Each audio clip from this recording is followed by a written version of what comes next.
Are you a late diagnosed neurodivergent woman who feels like something fundamental has shifted in corporate America over the last few years? You're not crazy. Congratulations. You are not imagining this.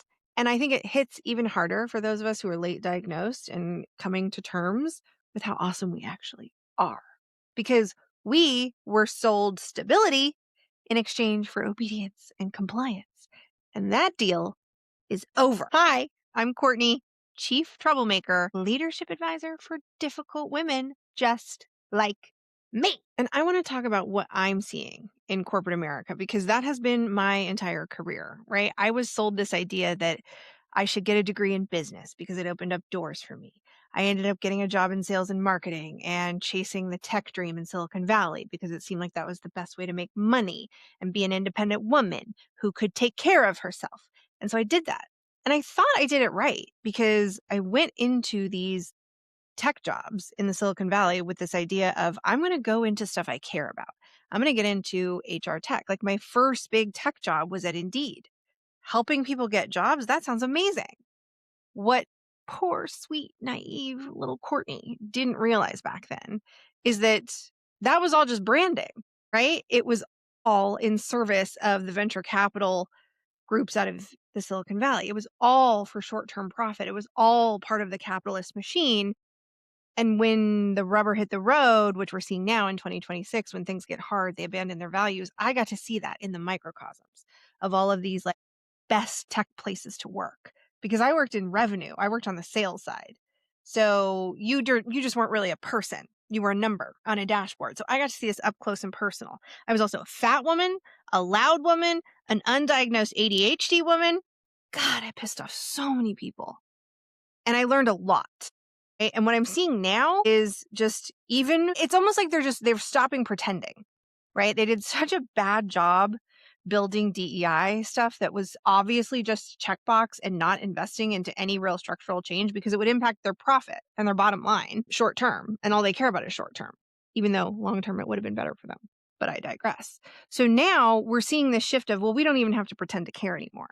So we'll cut these programs. We're going to do mass layoffs across industries. We're going to blame it on AI, even though this is really just another money grab for us to inflate our profit margins.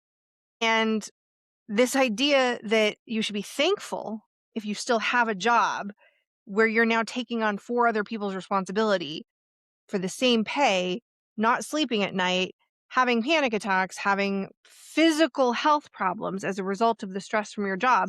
This is bullshit. This is bullshit. Loyalty is no longer reciprocated. That deal's over. You don't have to hold on to it anymore. Stop thinking you owe your job, your company, your boss shit. You don't. Because what we're seeing over and over and over again is that you can be excellent and still be completely expendable. And don't even get me started on the fact that almost 500,000 women left the US workforce in 2025. A lot of them were forced out. Black women disproportionately were impacted by that, right? We're just seeing women take the brunt of it over and over and over again. It's impacting everybody. But oftentimes women get cut first. The DEI programs get cut. The departments that are often staffed by women get cut first, right? This is not anecdotal. The data backs it up.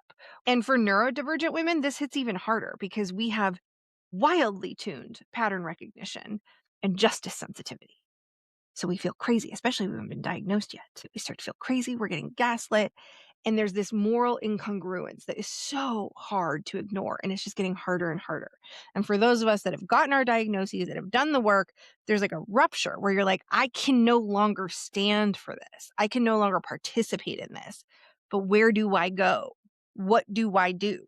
I can't burn the bridge I'm standing on. Because under the old contract, if you gave loyalty, emotional labor, self-override, you completely abandon yourself, you stay quiet about the hypocrisy, then in return, they would give you stability, maybe a little bit of upward mobility, maybe just a skosh, somewhat of a predictable trajectory, and maybe a promised retirement track, right?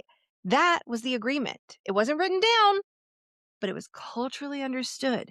It's why we sacrifice so much of ourselves to go be part of these corporate environments that stripped out everything about us that made us special. But now that system is changing faster than our conditioning. We're still psychologically dependent on corporate authority to tell us like what to do, where to be safe, where to go. We've been fed that. We've been conditioned into that. We're waiting for stability to come back instead of shifting our center of gravity into ourselves, because the stability that we were trained for is literally eroding under our feet. But the conditioning to depend on it is still very much intact. And if the external system is unstable, you cannot build your life on external authority. The only stable structure left is internal. And that's what I do. I help women build a personal operating system so that their decisions, their leadership, and their income aren't dependent on corporate validation. So listen, I'm not telling you to panic. I'm not telling you to quit your job tomorrow. I'm not telling you to light the bridge on fire that you're standing on. But you can already feel the heat, girl. I know you can. So what I am saying is stop assuming that the old structure will protect you. If the ladder's unstable, build the ground under your own feet. Build your own foundation and make it rock fucking solid.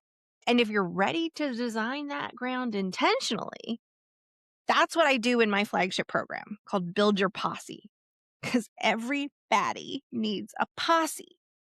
And that is your personal operating system for self-expression in whatever you do, in your brand, in your business, in your leadership, in your life. Build the foundation first so that you know you're aligned with what matters.